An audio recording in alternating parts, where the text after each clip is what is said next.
My name is Julie Harden from ASU Daily News. I'm here with breaking news in the education field. Today, I will discuss what challenge-based learning is, the role of the teacher and student, how the process is followed by students, the obstacles to overcome, the advantage and disadvantages, and what does the research say about it. To start off our news segment, we are going to discuss what challenge-based learning is.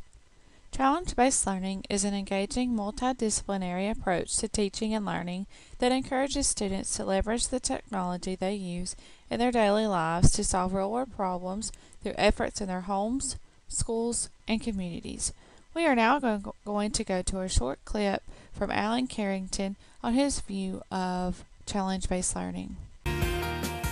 Traditional teaching and learning strategies are becoming increasingly ineffective with a generation of secondary students who have instant access to information through new technologies, embrace the roles of content producer and publisher, and have access to extensive social networks. Our next headline in challenge-based learning is the role of students and teachers.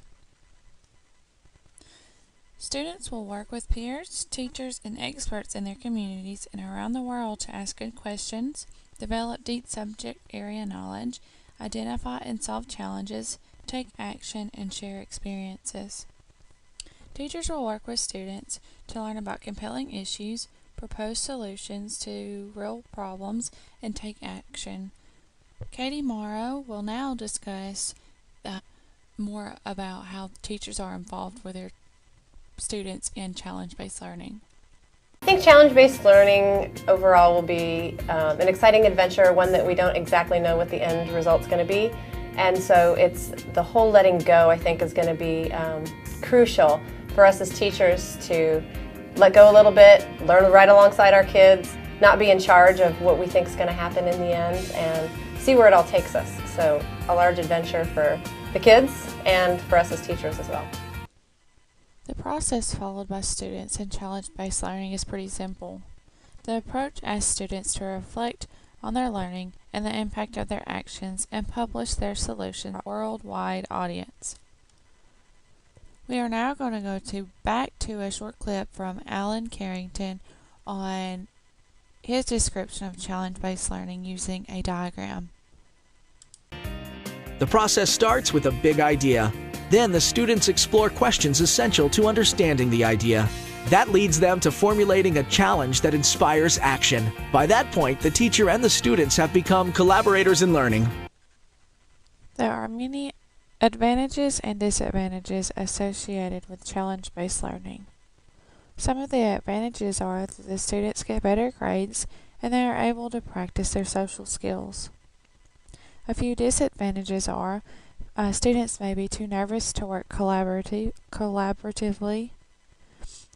They do not want to pull someone's weight who is not working on the assignment or who is slacking. And also they may think that it is time-consuming. The purpose of the challenge-based learning implementation study was for two purposes.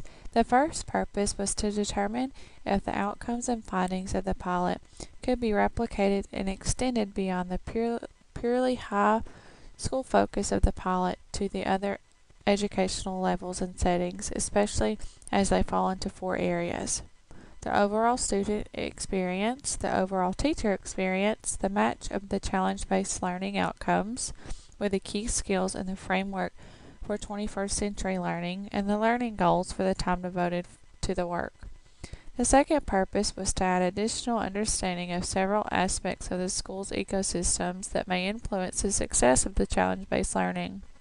Among these are the importance of training and support in the implementation of challenge-based learning, the impact of groups on outcomes, a greater understanding of skills and resources needed for the teacher to successfully implement challenge-based learning, and a sense of how a challenge-based learning approach might extend learning to times and places outside the traditional classroom. And this ends our breaking news, educational news on challenge-based learning. I hope that you consider using challenge-based learning in your classroom and the importance of it. I'm going to end the newscast with a video clip on the importance of using challenge-based learning in your classroom.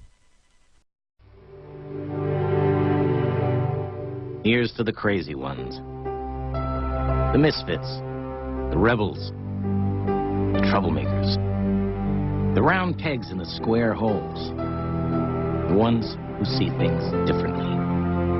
They're not fond of rules, and they have no respect for the status quo. You can quote them, disagree with them, glorify or vilify them, but the only thing you can't do is ignore them, because they change things. They push the human race forward. And while some may see them as the crazy ones, we see genius. Because the people who are crazy enough to think they can change the world are the ones who do.